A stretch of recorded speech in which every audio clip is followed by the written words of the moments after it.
हम तो मोदी जी से कहते हैं हमें ये अच्छे दिन नहीं चाहिए, हमारे तो वही पुराने दिन लौटा दो। हमारा करोड़ों की संख्या में जुटाने का ये मकसद है कि सरकार को अपनी ताकत दिखाकर अपने लोगों को इतिहास के बारे में, उनके हक अधिकार के बारे में उनको जागरूक कर कर ये बताएंगे कि कौन 10% के लोग आपकी पीढ़ी को जो आने वाली उसका हक छीनेंगे।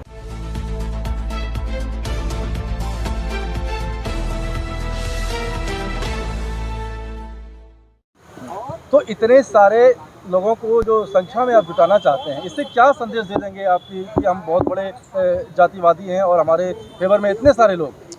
किसने जाति बनाई? बहुसंघ समाज ने तो जातियां नहीं बनाई। ये जाति जो 6743 जातियां किसने बनाई? भागवत जी ने बता दिया ना आपको। हमने कोई जाति नहीं बनाई है, हम कर्मयोगी हैं, इस देश के देशभक्त लोग हैं, मूल निवासी है देश के। ये देश हमारा है। पुरखों ने अंग्रेजों मुगलों को भगाया और आज भी आज़ादी में पेट भरने का, वोट की ताकत से देश की रक्षा कौन कर रहा है? हमारे ही बच्चे कर रहे हैं ना। ये लोग तो देश को लूट के भाग रहे हैं, बैंकों को लूट रहे हैं। देश को कहता था मैं बिकने नहीं दूंगा, आज गेल बेल रेल देश बस अड्डा हवाई अड्डा सब बेच दिया। क्या हो रहा है ये? अडानी कहाँ से आ गया? 14 से पहले अडानी कहाँ था? विकास हो रहा है, विकास हो रहा है अडानी अंबानी का, अमित शाह और मोदी का, और देश का विनाश हो रहा है। आज सिलेंडर एक 1100 रुपये का होगा। जब मोदी जी नहीं आए थे तो 600 रुपये का था।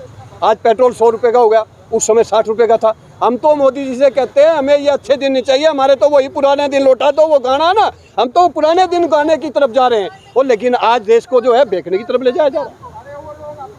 तो 10 और 11 मार्च को हमारा करोड़ों की संख्या में जुटाने का ये मकसद है कि सरकार को अपनी ताकत दिखाकर अपने लोगों को इतिहास के बारे में, उनके हक अधिकार के बारे में उनको जागरूक कर कर ये बताएंगे कि कौन 10% के लोग आपकी पीढ़ी को जो आने वाली उसका हक छीनेंगे, और जो आज वर्तमान में पीढ़ी है उसका हक छीन रहे हैं।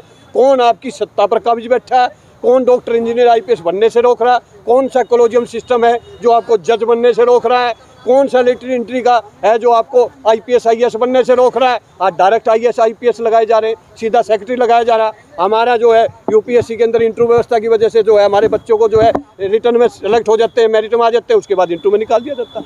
बहुत बड़ा जो है हमारे साथ छल किया जा रहा है।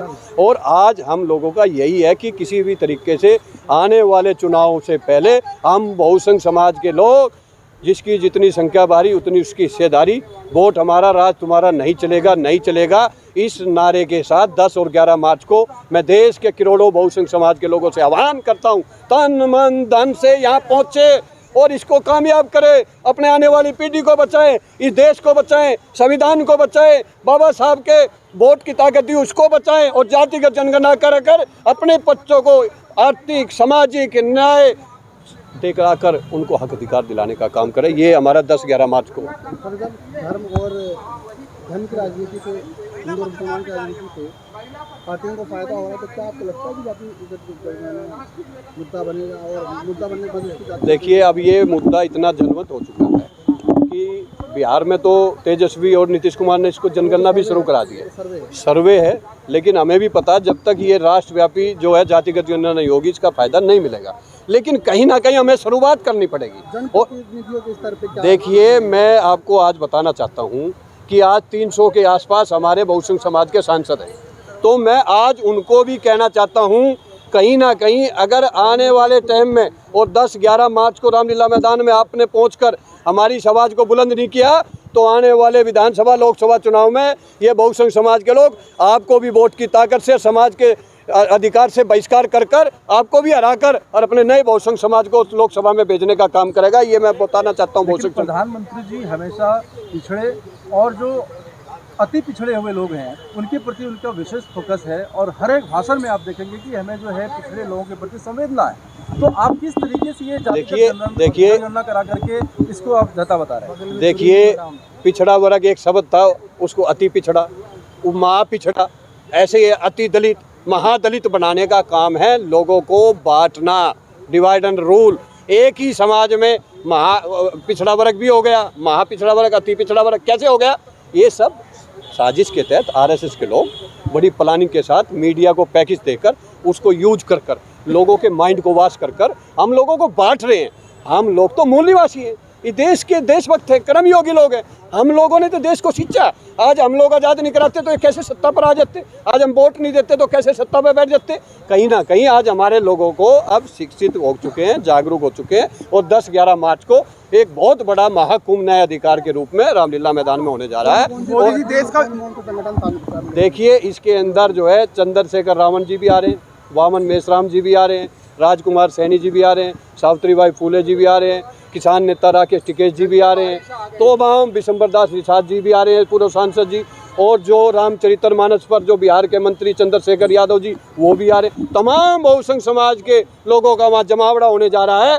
और मैं देश के बहुसंघ समाज के लोगों को आह्वान करता हूँ, अपने महापुरुषों के पद चिन्हों पर नहीं चलोगे, अपने हक अधिकार की लड़ाई नहीं लड़ोगे, तो आने वाले टाइम में आपके बच्चे भी आपको कोसेंगे और आपका हक अधिकार भी छिनेगा जो थोड़ा बहुत बचा हुआ है। और आने वाले टाइम में यही मनुवादी लोग आप पर अत्याचार अन्याय करेंगे और आपको जीने नहीं देंगे। इसलिए उठो, जागो, महापुरुषों के पद चिन्हों पर चलो और दिल्ली के रामलीला मैदान में लाखों की नहीं करोड़ों की संख्या में पहुंचकर अपने हक अधिकार की लड़ाई लड़कर जातिगत जनगणना कराकर हिस्सेदारी दिलाओ न्यायपालिका, राजनीति और कार्यपालिका में, और वोट की ताकत को बचाकर ईवीएम बैलेट पेपर से चुनाव कराकर हम लोगों को ईवीएम हटाना है और अपने बच्चों को अधिकार दिलाना। तो आओ सब मिलकर रामलीला मैदान में करोड़ों की संख्या में पहुंचे, जिसकी जितनी संख्या भारी नारे के साथ वोट हमारा राज तुम्हारा नहीं चलेगा, नहीं चलेगा। जय हिंद, जय भारत।